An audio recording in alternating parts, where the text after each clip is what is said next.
हमारे चैनल को सब्सक्राइब करें और बेल आइकन दबाएं।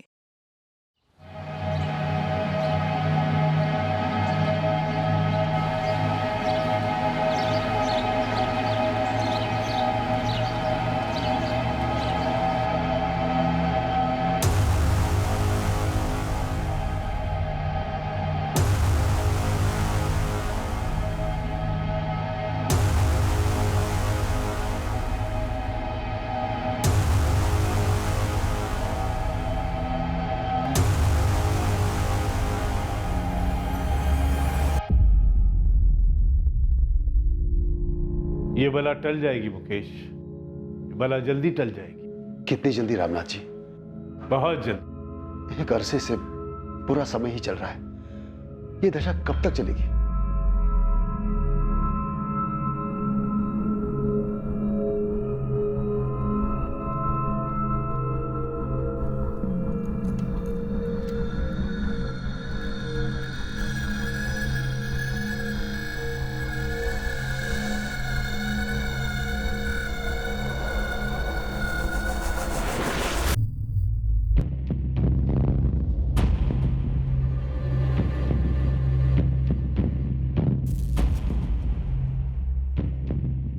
तीन हफ्ते मुकेश,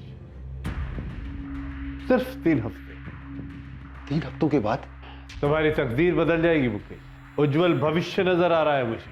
तुम्हारे आसपास जितनी भी मुश्किलें हैं सब धीरे धीरे गायब हो जाएंगी। बहुत बहुत धन्यवाद रामनाथ जी, बहुत बहुत धन्यवाद। आप जैसा कहेंगे मैं वही करने के लिए तैयार हूं।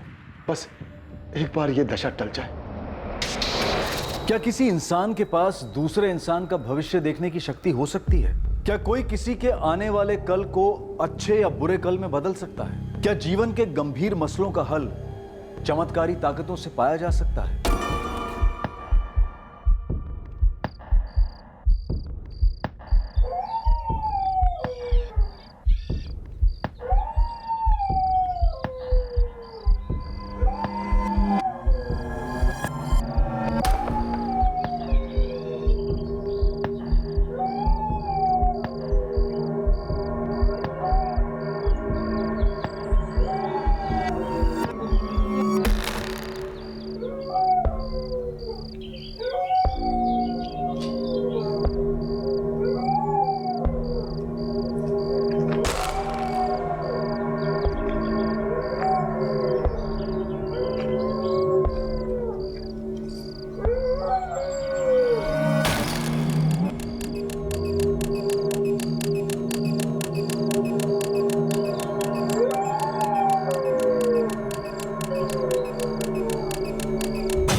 फोन भी नहीं उठा रहे रामनाथ जी। 3 दिन से ताला लगा है रामनाथ जी के घर पर। ऐसे कहीं जाती थी तो गायत्री भाभी हमेशा मुझे बताती थी। इस बार किसी को नहीं बताया। दूध वाला भी पूछ रहा था कब आ रहे हैं ये लोग। वो रामनाथ जी के चेले, वो लक्ष्मण और धीरज, वो भी आकर लौट गए। सरला, 2-3 दिन पहले रात को जो हो रहा था वो अजीब था। क्या हो रहा था? वो गली में कुत्ता कितने अजीब तरह से रो रहा था, कुछ मनहूस हो रहा था। ये कैसी बातें कर रहे हो? आप भी रामनाथ जी की तरह बातें करने लगे हो। मुझे यहाँ कुछ ठीक नहीं लग रहा है। मैं रामनाथ जी के छोटे भाई आनंद को फोन लगाता हूँ।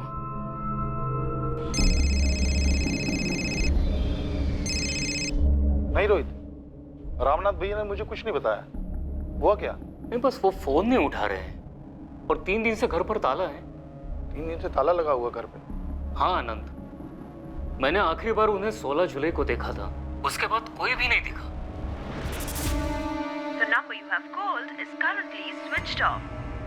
पापा, किशोर भैया और नेहा दीदी का भी फोन बंद आ रहा है। हाँ विशाल, ये गायत्री भाभी का फोन भी बंद आ रहा है। तो सब लोग गए कहाँ होंगे? ऐसे सभी लोग फोन बंद करके कहीं जाएंगे क्या? कुछ तो गड़बड़ है। आप तुरंत मजोली के लिए निकल जाइए। देख कर आइए ना कि माजरा क्या है।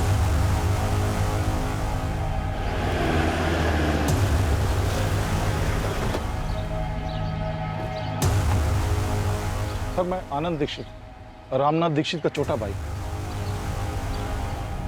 हो सकता है वो किसी ऐसी जगह पर गए हों जहां मोबाइल का नेटवर्क ना मिलता हो। नहीं सर, ये रोहित जी हैं, भैया के पड़ोसी। सर, ये धीरज है, ये लक्ष्मण है, भैया के शिष्य हैं। इनमें से किसी को भैया ने कुछ बताया नहीं कहीं जाने के प्लान के बारे में। तो आप चाहते हैं कि हम ताला तोड़े और अंदर देखें? मुझे लगता है यही ठीक रहेगा सर।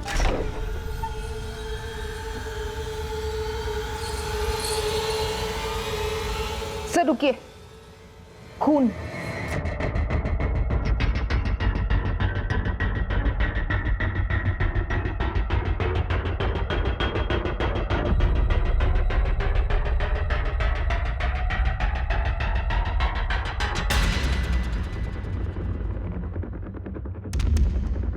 भाविका, अंदर देखो। Yes sir.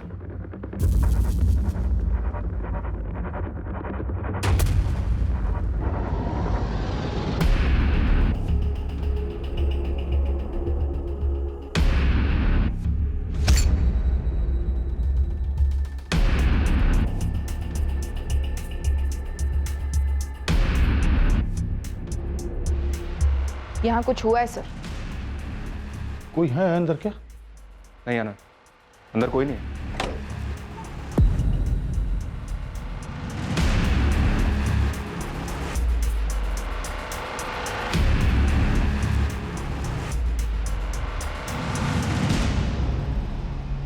यहाँ जिस तरह से कपड़े बिखरे हुए हैं, लग रहा है जैसे कोई कुछ ढूंढ रहा था। सर, दूसरे वाले बेडरूम की अलमारी और लॉकर भी खोले गए। सर, अलमारी आधी खुली हुई थी, लॉकर भी मैंने खुला पाया, पूरा खाली। ये रामनाथ जी तिजोरी में जेवर कैश कुछ रखते थे क्या? होंगे सर। और रामनाथ भैया के जितने क्लाइंट हैं, मतलब जितने लोग मिलने आते हैं, वो कैश में पेमेंट करते हैं। कभी कभार तो गोल्ड में पेमेंट होती है। गोल्ड में? जी सर, लेकिन हुआ क्या है यहाँ? मेरे भैया भाभी और उनके बच्चे कहाँ हैं?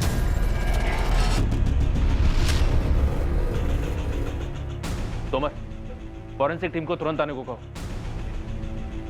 यहाँ कुछ तो हुआ है। सर, घर के पीछे वाले आंगन में आइए, कुछ हुआ है वहां।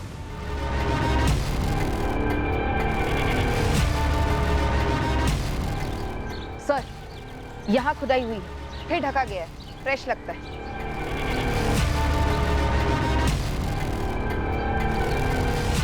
मुझे आइडिया नहीं सर। मैं यहाँ भैया के यहाँ काफ़ी अरसे बाद आया हूँ। और ये जमीन कुछ ज्यादा ही खोदी गई है सर। सर, घर के अंदर खून के धब्बे तो हैं, लेकिन कोई लाशें नहीं। हो सकता है यहाँ हो। अब जो जमीन के अंदर से सामने आने वाला था, उससे सिर्फ मझौली गांव नहीं बल्कि पूरे राज्य के लोगों के पैरों तले जमीन खिसकने वाली थी। और रामनाथ दीक्षित के घर हुआ यह रहस्यमय कांड पुलिस के लिए काफी पेचीदा साबित होने जा रहा था।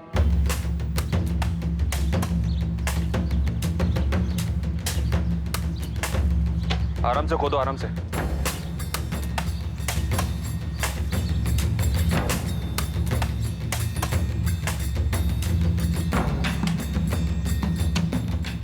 सर, अभी तक तो हमारे हाथ कुछ नहीं लगा है। लेकिन सर, यहाँ जरूर कुछ मिलेगा।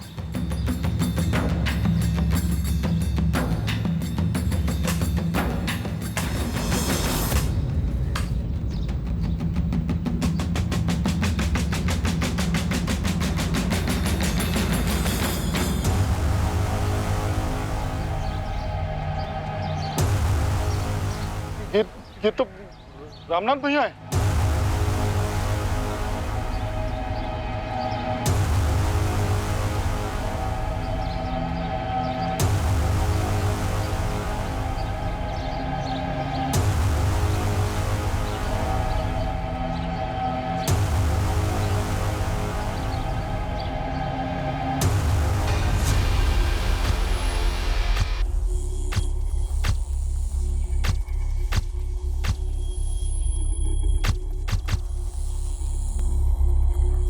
चारों पर छुरे जैसे किसी हथियार से वार किया गया है। सबकी जुगुलर वेन काटी गई है, ये गले की ये नस। ऐसी हालत में मौत ऑन द स्पॉट होती है। हमला एकदम अचानक किया गया होगा, क्योंकि पड़ोसियों ने किसी भी तरह की कोई आवाज नहीं सुनी। हमने तो कोई चीखने चिल्लाने की आवाज नहीं सुनी सर। 17 तारीख की सुबह से ये लोग दिखे ही नहीं, तब से ताले लगा है घर पे। लक्ष्मण, धीरज, क्या लगता है तुम्हें रामनाथ जी के पास 16 की रात को कौन आया होगा जो ऐसा करके? पता नहीं साहब, 16 की शाम को गुरुजी के साथ बैठक हुई, उसके बाद मैं अपने घर चला गया। मैं भी साहब, मैं और लक्ष्मण साथ ही निकले थे।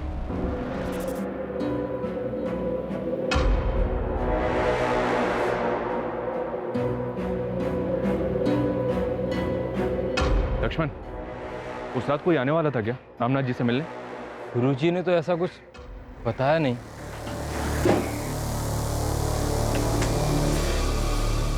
सर, ये 4 फोन्स ड्रॉअर में से मिले।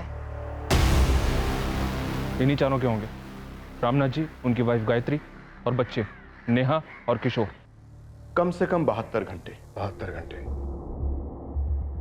इससे ज्यादा हो भी नहीं सकते, क्योंकि 16 जून की शाम को इन सबको देखा गया था और 17 तारीख से घर पर ताला लगा है। अजीब बात है इंस्पेक्टर, 16 की रात 4-4 कत्ल होते हैं, लेकिन पड़ोसी को भनक तक नहीं लगी।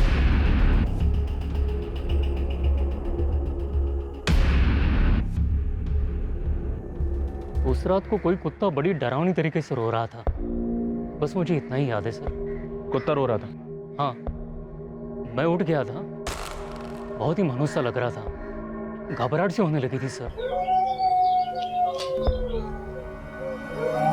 फिर मैं थोड़ी देर में फिर से सो गया था। आनंद जी, आपके भाई काला जादू वगैरह करते थे?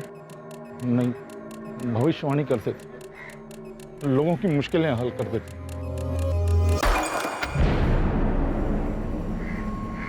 तुम दोनों रामनाथ जी से क्या सीख रहे थे? ज्योतिष विद्या मैडम। लोगों का भविष्य देखकर उपाय बताना। आनंद जी, आपके भाई की किसके साथ ऐसी जानी दुश्मनी थी जिसने परिवार सहित उनका कत्ल कर दिया?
चारों फोन्स पासवर्ड प्रोटेक्टेड हैं। ट्रैक करने के लिए जबलपुर भेज रही हूँ। गुड। और फॉरेंसिक ऑफिसर को बोलना जितना ज्यादा जल्दी हो सके उतना जल्दी। घर से कुछ पता चला क्या क्या चुराया गया? रामनाथ जी के भाई आनंद को एग्जैक्टली तो नहीं पता, लेकिन उनका इतना कहना है कि लॉकर में काफी कैश और ज्वेलरी रही होगी।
रामनाथ जी संदूक की चाबी अपनी कमर से बांध कर रखते थे, क्यों? हाँ साहब, ये संदूक कोई और खोलता नहीं था, सिर्फ गुरुजी ही खोलते थे। अब तुम खोलो, ये लो, खोलो।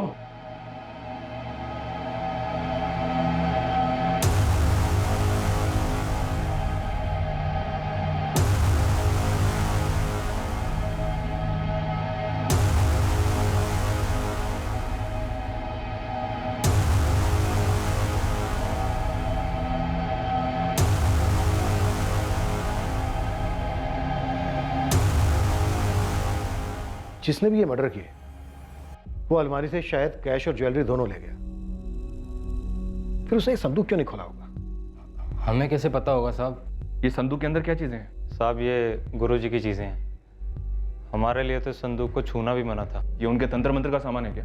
साहब हमें सच में नहीं पता। लक्ष्मण, धीरज, ऐसा कौन हो सकता है जो तुम्हारे गुरुजी और उनके पूरे परिवार की हत्या कर दे? साहब मुझे नहीं लगता ऐसा कोई था, और अगर कोई था तो मुझे कोई अंदाज़ा नहीं है। साहब मुझे भी नहीं पता, गुरुजी और उनके परिवार को कोई क्यों मारेगा? वो तो बहुत भले आदमी थे, उन्होंने तो कभी किसी का बुरा भी नहीं किया। तुम दोनों का इस घर में बराबर आना जाना था। अब तुम दोनों हमें ये बताओ, ऐसा और कौन है जो हमारी मदद कर सकता है? वो गोपाल से आपने बात की? गोपाल जोशी। गोपाल रामनाथ दीक्षित के शिष्य हो तुम? जी, काफी कुछ सिखाया है गुरुजी, उनकी दी गई विद्या से, उनकी कृपा से आज मेरे खुद का व्यवसाय जम गया। आखिरी बार कब मिले थे रामनाथ दीक्षित से? कुछ रोज पहले रास्ते पे मिले थे, हमेशा की तरह उनका मुस्कुराता हुआ चेहरा। गोपाल रामनाथ दीक्षित को गला काट के मार दिया गया, पूरे परिवार की हत्या कर दी गई है उनके।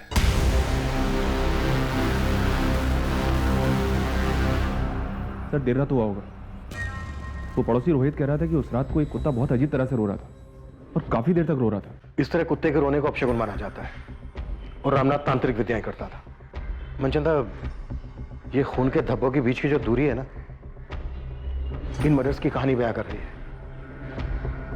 कत्ल एक के बाद एक हुए।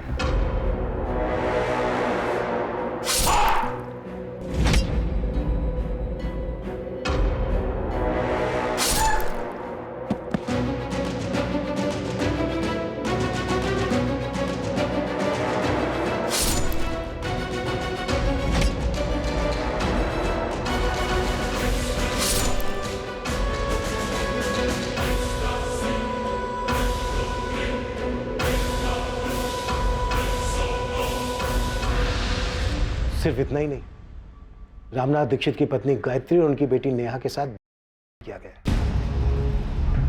ये कत्ल के बाद हुआ है inspector. Doctor, you mean necrophilia? Yes, necrophilia, लाशों के साथ संभोग की विकृति।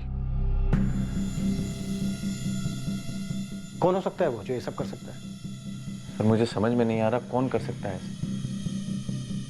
रामनाथ जी जैसे भले इंसान, उनका भला परिवार, और ये हमला सिर्फ चोरी के इरादे से किया गया हो? ऐसा बिल्कुल नहीं। 4-4 मर्डर करना, घर लूटना, फिर चारों लाशों को यहाँ घर के पीछे के आंगन में दफनाना, ये मर्डर्स लूट और चोरी की वजह से किए गए नहीं लगते। क्योंकि अगर ऐसा होता तो लाशों को दफनाता क्यों? राइट सर, डाका डालने वाले अक्सर मर्डर्स करते हैं, सेक्सुअल असॉल्ट भी करते हैं। कब्रें खोदने के लिए कोई इतनी मेहनत करेगा, वक्त जाया करेगा? बिल्कुल नहीं। और जो चोरी हुई है वो इतनी चालाकी के साथ हुई है कि पहले हमारी नज़र में ही नहीं आई। और वो बाहर दरवाजे के ताला लगाना, कौन सा चोर ऐसा करता है?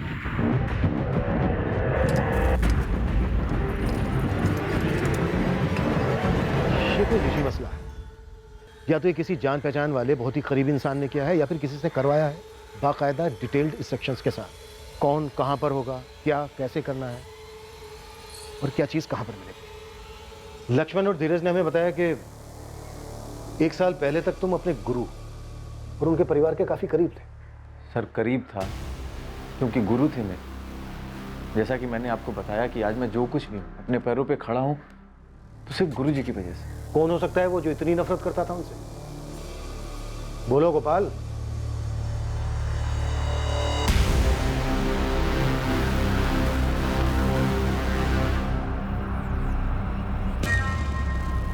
दावे के साथ तो नहीं कह सकता, लेकिन उनके छोटे भाई आनंद। क्या आनंद दीक्षित? बोलो। गुरुजी और उनके छोटे भाई आनंद के बीच में प्रॉपर्टी को लेकर कुछ विवाद चल रहा था। दामोह में उनका पुश्तैनी घर है। पापा बहुत टेंशन में लग रहे हैं आप। एक बात खाई जा रही है बेटा, गायत्री भाभी और यहाँ के साथ जो किया बहुत घिनौनी हरकत है। ऐसा कैसे कर सकते हैं?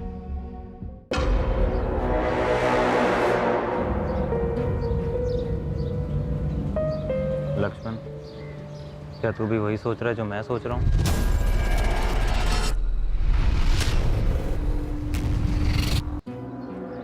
चू भी मत करना धीरज, चुपचाप बैठे रहो। क्यों?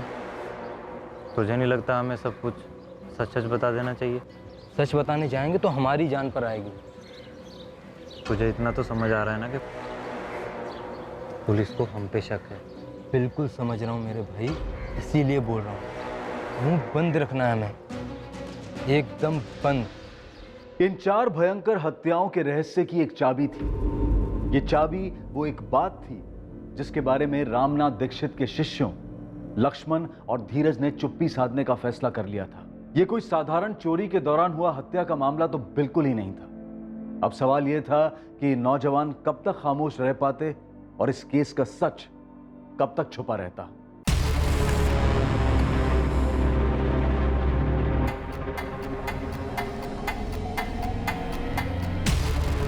The number you have called is currently switched off.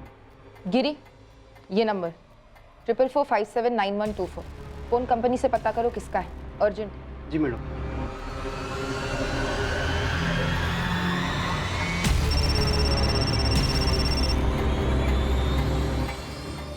Hello, Kasturi Nagar police station से एएसआई भाविका शर्मा बोल रही हूँ। आप कौन हैं?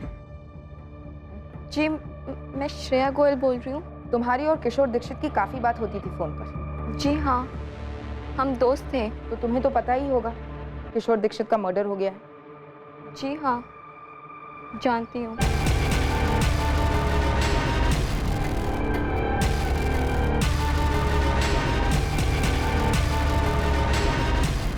साहब मैंने पता किया, दमोह में पुश्तैनी घर को लेकर दोनों भाइयों में काफी खटास थी। तो ये गोपाल जो बता रहा था रामनाथ के भाई आनंद के बारे में, वो सच है? बिल्कुल सच है। एक मिनट गोपाल, रहने दो इसे। ये मेरा छोटा भाई ये चाहता है कि वो दमोह वाला घर पे पूरा इसके नाम कर। 15 लाख देने थे, 8 दे चुका है, 7 बाकी है। मैं इससे कह रहा हूं कि भाई वो 7 लाख दे दो तो मैं कागजात पे साइन कर देता हूं। मैं गलत कर रहा हूं? बिल्कुल गलत नहीं कह रहे हैं आप। अगर आपकी जगह पे आनंद जी होते तो क्या वो साइन करते? अपना काम करो गोपाल। और भैया घर के मामले में बाहर वालों को क्यों ला रहे हैं आप? 7 लाख देने दे दूंगा मैं, कहीं भागा जा रहा हूँ क्या? अरे तो मैं भी कहां भागा जा रहा हूं आनंद। देखो भाई, हिसाब साफ होना चाहिए, आसानी रहेगी सबके लिए। अब रामनाथ तो रहा नहीं और ना उसका परिवार, तो सारी जमीन अब सिर्फ आनंद दीक्षित की। हाँ मैम, मुझे किशोर के लिए डर था और पहले से ही था। क्यों? उसके पापा कॉर्पोरेटर है। किसके पापा? सूरज के पापा। और सूरज ने किशोर को धमकी दी थी। किशोर नहीं, किशोर, किशोर छोड़ो उसे, किशोर, किशोर मत करो, छोड़ो उसे, सूरज नहीं, किशोर, किशोर, क्या कर रही हो तुम? होश में दो। श्रेया, तुम पहले मेरी गर्लफ्रेंड थी। सिर्फ दोस्त थे सूरज, पर मैं किशोर को लाइक करती हूँ और वो मुझे। तो तू पीछे रह साले, और तू जो भी है, ये दुनिया ना तेरे बाप की जागीर नहीं है। है साले है, दुनिया मेरे बाप की जागीर है। अबे कॉर्पोरेटर है तो क्या हुआ बे? भगवान तो नहीं है। अबे तू देखेगा क्या ताकत है मेरे बाप की। तू, तेरी तो पूरी फैमिली देखेगी। अबे मझौलिया कभी, और वहां आके ना पूछ कि रामनाथ दीक्षित की क्या ताकत है। एक मंत्र पढ़ेगे ना, तुम सबकी बैंड बज जाएगी। चल फिर देखते हैं ना, मंत्री की पावर जीतती है या फिर मंत्री की पावर।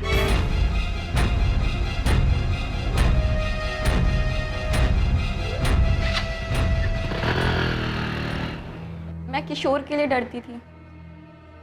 सूरज ने किशोर को धमकाया था कि वो उसको और उसकी फैमिली को सबक सिखाएगा। जब 3 दिन तक मैं किशोर से कांटेक्ट नहीं कर पाई, उस दौरान मुझे सूरज मिला। श्रेया, बैठ ना, कॉलेज ड्रॉप कर देता हूँ तुझे। No thank you. अच्छा सुन ना, यार वो नहीं दिख रहा, क्या नाम था उसका? हाँ किशोर, कहाँ गया? सूरज, किशोर कहाँ है? मुझे क्या पता, ध्यान में लगा कर बैठा होगा ना अपने बाप जैसी पावर पाने के लिए। मैं पूछ रही हूँ किशोर कहाँ है? देख श्रेया, तेरे लिए अच्छा यही रहेगा कि तू भूल जा उसको। तू मेरी है, लौट आ मेरे पास, तुझे वापस आना ही होगा। तुम्हें लगता है सूरज का कोई हाथ है इस हत्याकांड में? वो बहुत पावरफुल लोग हैं, उनके कनेक्शंस ऊपर तक हैं। वो कुछ भी कर सकते हैं या करवा सकते हैं मैम।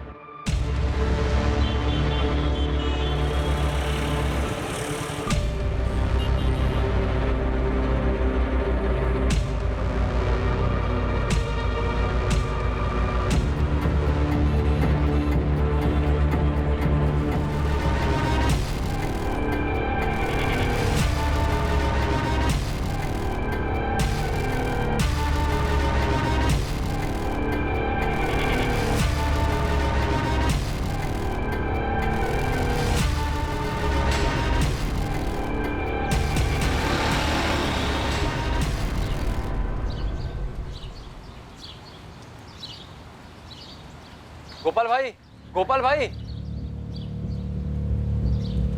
भैया, वो लक्ष्मण और धीरज मिलने आए हैं।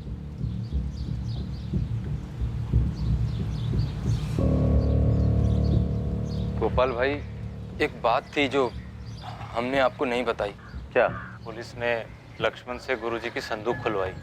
और क्या धीरज? क्या हुआ लक्ष्मण? संदूक में नहीं थी वो। हमें पता है आनंद, तुम्हारी अपने भाई रामनाथ दीक्षित के साथ अनबन चल रही थी पुश्तैनी घर को लेकर। इस वक्त हमारे पास कोई सबूत नहीं है जो तुम्हें इस जुर्म से जोड़े। अब तुम ही बताओ, तुम अपना जुर्म खुद कबूल करोगे या फिर हम हमारे तरीके से कबूल करवाएं? कम से कम 2 लोग थे, शायद 3, जिन्होंने रामनाथ दीक्षित और उनके परिवार की हत्या की। इस सब की लाशों को घर की बैक साइड में दफना दिया। और इतना ही नहीं, तुम्हारी भाभी और भतीजी के साथ उन्होंने रेप भी किया है। ये किराए के लोग भी हो सकते हैं और एक ना एक दिन हम इन्हें धर ही लेंगे। फिर ये लोग हमें बताएंगे कि किसने उन्हें सुपारी दी थी।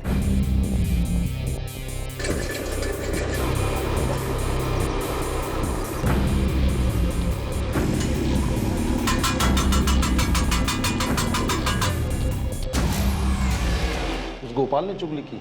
हम तुम तक पहुंच गए आनंद, अब ये मैटर नहीं करता है कि रास्ता हमें किसने दिखाया। मुझ तक तो पहुंचना ही था सर। मेरे और भैया के बीच में पुश्तैनी मकान को लेकर इतना बड़ा मसला चल रहा था, सबको मालूम था। तुम्हारी दुश्मनी जाहिर थी, इसका मतलब ये नहीं है कि तुम शक के दायरे के बाहर। दुश्मनी नहीं थी सर, वो सिर्फ एक मकान का मसला था। और उस मसले के लिए इतना भयंकर कांड करवाऊंगा मैं? अपने भाई की हत्या करवाऊंगा? अपनी भाभी और भतीजी के साथ इतनी? सर मैं मानता हूं कि मुझे वो मकान चाहिए था, लेकिन ऐसे बिल्कुल नहीं, बिल्कुल भी नहीं। सर मैं साधारण सा व्यापारी हूं, इतना गंदा नहीं सोच सकता। मेरे भैया और भाभी को, बच्चों को, सबको मार डाला गया, उसके पीछे कोई और कारण है सर। और क्या है ये कारण? सर मेरे भैया बहुत कम उम्र से इस सब में शामिल थे। उनके पास दैवी शक्तियां थी। उनको लोगों की समस्याओं के बारे में पहले ही मालूम पड़ जाता था और लोगों की समस्याओं को दूर करने की शक्तियां थी उनके पास। हमारे पास भी शक्तियां, मुजरिम तक पहुंचने की, फिर चाहे मुजरिम ने कितनी भी चालाकी की। तो लगाइए ना शक्तियां, क्योंकि आपका मुजरिम मैं नहीं हूं। रामनाथ दीक्षित मेरे सगे भाई थे।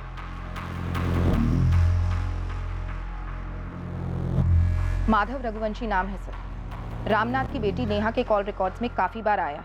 16 जुलाई को उसे आखिरी कॉल इस माधव रघुवंशी के फोन से ही गया था। माधव, अब हमारे पास बस एक ही रास्ता है। मैं कब से तैयार हूँ। तुम तैयार हो? ठीक से सोच लो, सच में तैयार हो? मैं तैयार हूँ। मैं तुम्हारी होने के लिए कुछ भी कर सकती हूँ। तो आज रात कर दें? हाँ, जब बोलो तब। 16 जुलाई की रात को फैमिली का एक कॉल्स में से ये लास्ट कॉल था? जी सर। इस माधव को ले आओ। हो सकता है नेहा ने माधव को कुछ बताया हो, उस रात कुछ हुआ हो इस कांड से पहले। जी सर, माधव को मैं अभी बुलाती हूँ। और sir, Manchanda sir corporator Dharmendra Gupta के बेटे सूरज गुप्ता को उठाने गए हैं।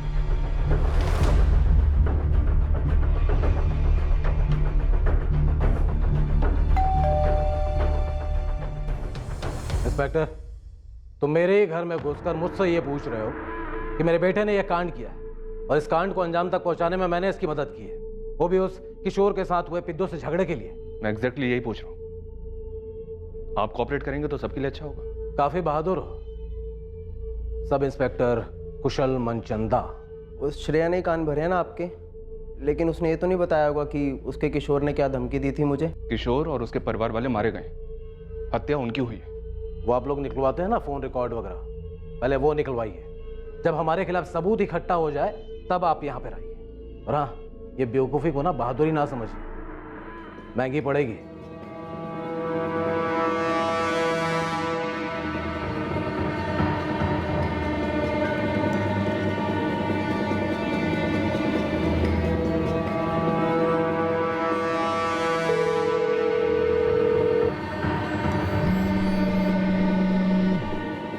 श्रेया, तुझे दिखता क्यों नहीं है? हमारी तकदीर में था मिलना, और तकदीर ही मिला रही है हमें।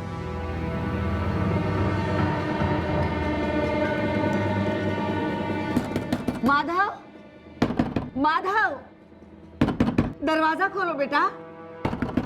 ऐसा नहीं करते बेटा, दरवाजा तो खोलो। पिछले कुछ दिनों से ऐसे ही कर रहा है वो। 17 जुलाई से? हाँ, ऐसे ही कुछ। माधव, पुलिस, दरवाजा नहीं खोलोगे तो हम तोड़कर अंदर आएंगे। जरूरी बात करनी है तुमसे। मैंने कुछ नहीं किया, मुझसे क्या बात करनी है? कुछ नहीं किया तो सामने क्यों नहीं आ रहे हो?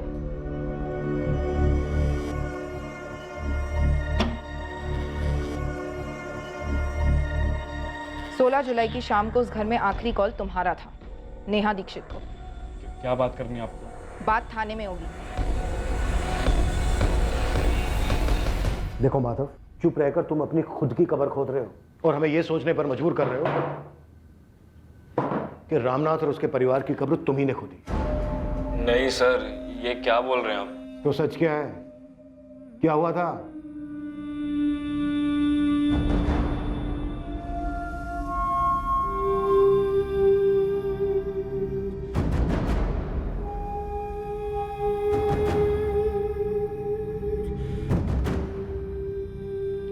सर, नेहा और मैंने उस रात भागने का प्लान बनाया था। तुम दोनों भागने वाले थे, ये बात हुई थी फोन पर? जी सर, सीरियसली बोल रहा हूँ नेहा, आज रात। मैं भी कम सीरियस नहीं हूँ माधव। आज रात तो आज रात। रात को 2:30 बजे घर से निकलकर बाहर आ जाना, मैं इंतज़ार करूँगा। रामनाथ जी, वो हमारे रिश्ते के बारे में जानते थे, सख्त खिलाफ थे वो। सारी दुनिया का भविष्य देखता हूँ, तो क्या खुद की बेटी का भविष्य नहीं देखूंगा? इस माधव के साथ तुम्हारा आगे कुछ भी नहीं है बेटा। लेकिन बाबा, हम 11वीं क्लास से एक साथ। अब आगे नहीं होगा बेटा। तुम आज ही माधव के साथ सारे रिश्ते तोड़ दो। शुरू में कठिनाई होगी, पर बाद में सब ठीक हो जाएगा। और मेरा विश्वास करो बेटा, अच्छा समय आएगा, बहुत अच्छा समय आएगा। हम दोनों कॉलेज टाइम से भागने का प्लान बना रहे थे। उस रात हम दोनों ही जोश में थे। मैं थोड़ी देर पहले उसके घर के बाहर इंतजार कर रहा था, लेकिन सर वो आई ही नहीं। फिर मैंने सोचा कि घर के अंदर जाऊं। घर पे ताला देखकर मैं शॉक रह गया। एक अजीब सा डर भी लग रहा था कि शायद उन्होंने बाहर आते हुए उसे पकड़ लिया और कहीं ले के उसे छुपा दिया है सर। नेहा का फोन ऑफ जा रहा था सर, और डर के मारे मेरी जान भी जा रही थी। और फिर मैंने सुना कि क्या हुआ था वहां। मैंने नेहा को खो दिया सर। मैं प्यार करता था उससे, शादी करने वाले थे हम।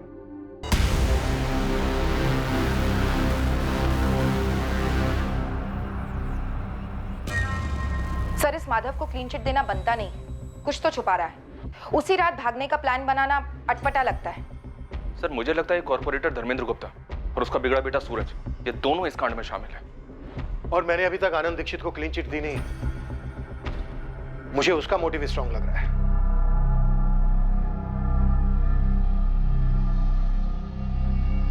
पूछना तो नहीं चाहिए, फिर भी पूछ रही हूँ। क्या यह घर अब पूरा आपके नाम पे हो जाएगा ना? पूछना नहीं चाहिए था करुण, और सोचना भी नहीं चाहिए था। अब सोच लिया और पूछ लिया तो एक बात ध्यान से सुनो, यहाँ मोहल्ले की औरतों के साथ गपशप में इस बात का जिक्र गलती से भी नहीं आना चाहिए। दुनिया भर के लोगों को आने वाले खतरे की चेतावनी देते रहे भैया, और अपने ऊपर टूटने वाले खतरे को भांप नहीं पाए। क्या पुलिस को संदूक में से यंत्र मिला?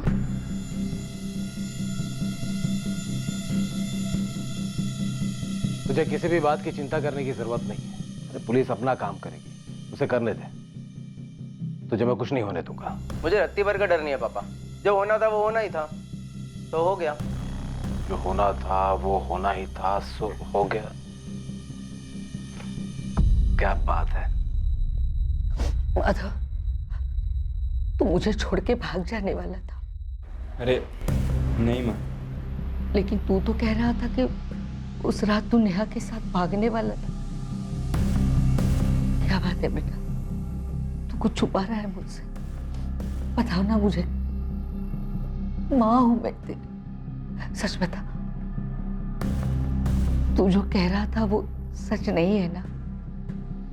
माधव के अनुसार उसने और नेहा ने भागने का प्लान बनाया था। किशोर की सूरज गुप्ता से दुश्मनी थी उसकी गर्लफ्रेंड श्रेया को लेकर, और आनंद को पूरा पुश्तैनी घर चाहिए था। पर क्या ये तीनों एंगल्स उस घर में हुए भयंकर मल्टीपल मर्डर, रेप और लूट के केस के कारण थे? फिर एक चौथा एंगल सामने आया, या कहा जाए कि चौथा एंगल सामने लाया गया। क्या गायब था संदूक से? गुरुजी की पोटली साहब, जिसमें गुरुजी का यंत्र होता था। कैसा यंत्र? क्या खास था उस यंत्र में? उस यंत्र में दैवी शक्तियां थी, इसीलिए उसे लाल पोटली में बंद रखा जाता था। कैसी शक्तियां थी उस यंत्र में? गुरुजी ने कभी डिटेल में तो नहीं बताया। इतना बताया था गुरुजी ने कि बहुत शक्ति है उस यंत्र में, इसलिए हमेशा ताला बंद रहता था संदूक का। लाल पोटली? गुरुजी, क्या है उसके अंदर? उस पोटली में शक्ति है, भविष्य देखने की, अतीत जानने की। गुरुजी, क्या हम भी उसे देख सकते हैं? नहीं, मेरे अलावा कोई नहीं। तुम दोनों से पहले भी कई लोगों ने उसके बारे में मुझसे पूछा, उसे छूने के लिए, उसे देखने के लिए, लेकिन कोई फायदा नहीं। वो सिर्फ मेरे लिए बनी। दूसरों की जिंदगियों का भूत, वर्तमान, भविष्य जानना इस विद्या का सबसे कठिन लक्ष्य। विचलित मन इस विद्या का दुश्मन है। तुम दोनों का मन भी आज विचलित है, ये जानने के लिए कि इस पोटली में क्या है। जब आपने संदूक खुलवाई तो उसके अंदर वो लाल पोटली नहीं थी साहब।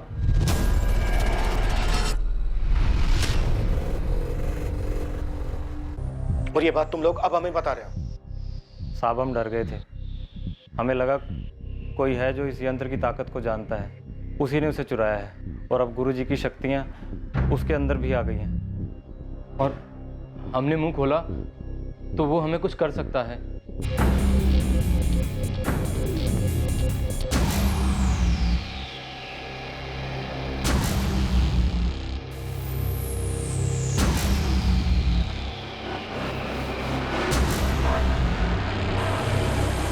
और अब ये सब हमें बताने की हिम्मत कहां से आ गई तुमने? हाँ? तुम दोनों ये खुद बताने आए हो या किसी ने भेजा तुम्हें?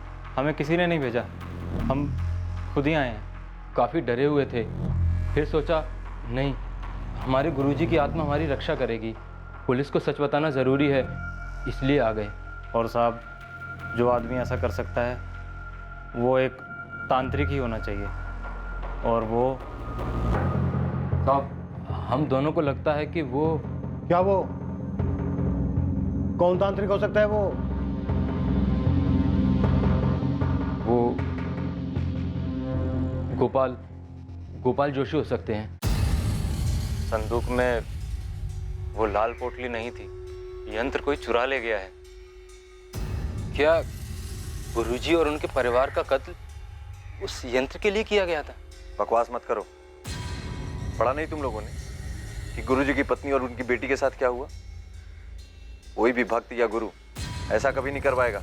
गोपाल भाई, आप ही बताइए हम क्या करें। पुलिस ने उनके सामने हमसे संदूक खुलवाई, उसमें लाल पोटली नहीं थी। ये लाल पोटली वाली बात पुलिस को बतानी चाहिए कि यंत्र के लिए कत्ल हुआ है। नहीं हुआ। तुम दोनों ये यंत्र की बात भुला दो, और पुलिस भी ये यंत्र मंत्र की बात पे विश्वास नहीं करती। यहाँ माजरा कुछ और ही है।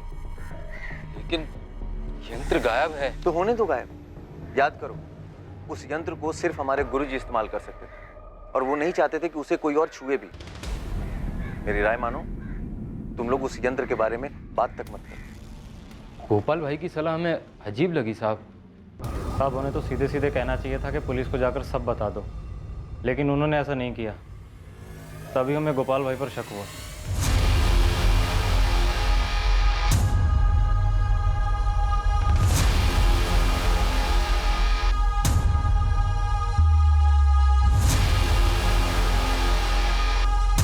यंत्र? क्या बकवास है सर? सर, आस्था है लोगों की। जो ये रामनाथ करता था वैसे तो बहुत सारे तांत्रिक करते हैं, लेकिन सर इस रामनाथ के पास काफ़ी लोग आते थे इस यंत्र के जरिए अपनी भविष्यवाणी को सुनने के लिए, अपने बुरे वक्त को टालने के उपायों को जानने के लिए। लेकिन ये यंत्र दिखता कैसा है और किस चीज का बना है? ये धीरज और लक्ष्मण का अचानक हमारे पास आकर इस यंत्र के बारे में बताना, अगर ये जेन्युइन टिप नहीं है तो फिर ये क्या है और क्यों है?